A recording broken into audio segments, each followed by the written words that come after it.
Right నమస్తే మనతో పాటు గణేష్ అన్న ఉన్నారు బీజేపీఎం రాష్ట్ర అధ్యక్షులు మాట్లాడే ప్రయత్నం చేద్దాం అన్న ఎట్లా ఉన్నది అశోక్ సార్ పరిస్థితి ఎట్లా ఉన్నది ఇప్పుడు బీజేపీ నుంచి కూడా రాష్ట్ర అధ్యక్షుడు ఇక్కడికి వచ్చిండు కానీ ప్రభుత్వం నుంచి అయితే ఇప్పటివరకు ఎవరు రాలేదు ఆయన పరామర్శించలేదు ఆయన హెల్త్ సిచ్యువేషన్ కూడా కనీసం ఏంటనేది తెలుసుకునే పరిస్థితి అయితే కనిపిస్తలేదు ఎట్లా చూడొచ్చు అసలు ఈ ప్రక్రియనంతా ఈ నెల 14 నుంచి అశోక్ గారు నిరంతరంగా టీఎస్పీఎస్ ఎగ్జామ్ ఏదైతే అవత్తక జరిగినాయో వాటిని వెంటనే నిర్మూలించాలని పెద్ద ఎత్తున వారు ఆమరణ దీక్ష ఈరోజు చేయడం జరిగింది.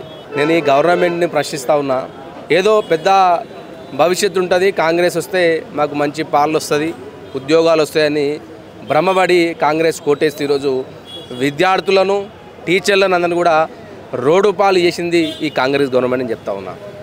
టీఎస్పీఎస్ ఒక ఎగ్జామ్ నిర్వహించడంలో మూల్యాంకనం చేయడంలో ఈ కాంగ్రెస్ గవర్నమెంట్ విఫలమైపోయింది.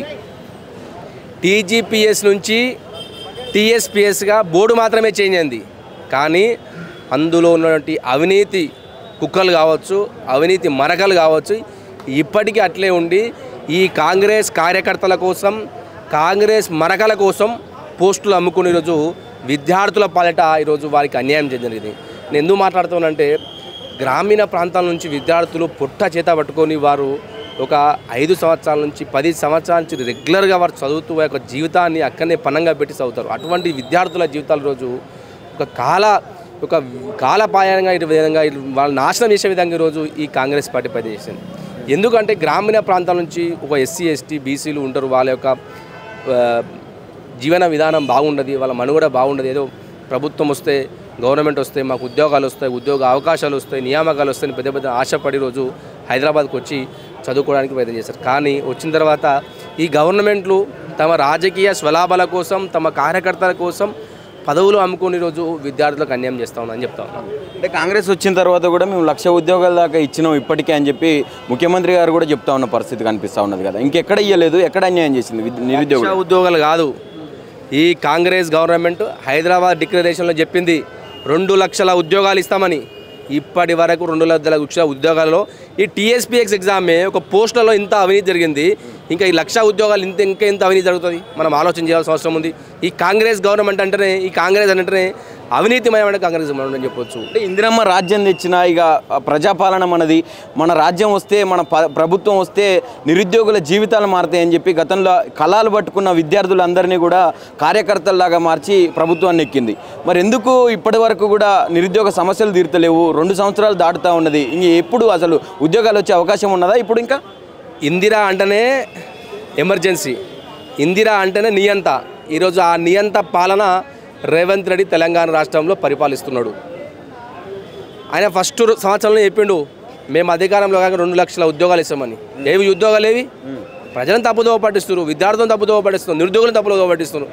వీళ్ళు పాపము గత 10 సంవత్సరాల నుంచి 15 సంవత్సరాల నుంచి వీళ్ళ ఏజ్ 40 సంవత్సరాలు, ఒకరు 30 సంవత్సరాలు నిరంతరంగా వాళ్ళు చదువుకుంటే వాళ్ళ జీవితాలను ఈ విధంగా నాశనం చేయడం సద్భావేనా? ఇంకోటి కూడా పోలీస్ వ్యవస్థను ఎట్లా చూడొచ్చు అన్న? ఇప్పుడు రాష్ట్రంలో అంటే అశోక్ సార్ విషయానికి వస్తే కూడా ఏరియా హాస్పిటల్లో, వనస్థలిపురం ఏరియా హాస్పిటల్లో కనీసం వాళ్ళ కుటుంబ సభ్యులను కూడా కలవనిచ్చేటటువంటి పరిస్థితి లేదు. అంటే వీళ్ళకు పైనుంచి ఆర్డర్స్ ఉన్నాయనుకోవచ్చా? ఈ విషయం ప్రభుత్వానికి తెలుసు అనుకోవచ్చా? ఎట్లా అసలు తెలంగాణ పోలీస్ వ్యవస్థ రేవంత్ రెడ్డికి చెంచాలు.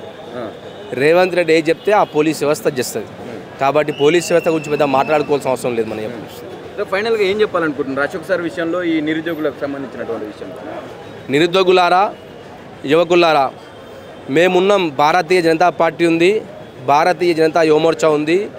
మీ పక్షాన టీఎస్పీఎస్ గ్రూప్ 1 ఎగ్జామ్స్ కోసం గత 6 నెలల క్రితం మా సంజయ్ అన్న కేంద్ర మంత్రి వర్యులు అదే అశోక్ నగర్లో పోయి పెద్ద ఏదో ధర్నా చేసి ర్యాలీ ఇస్తే ఆ రోజు ఈ కాంగ్రెస్ గవర్నమెంట్ దిగొచ్చి నోటిఫికేషన్ ఇచ్చింది.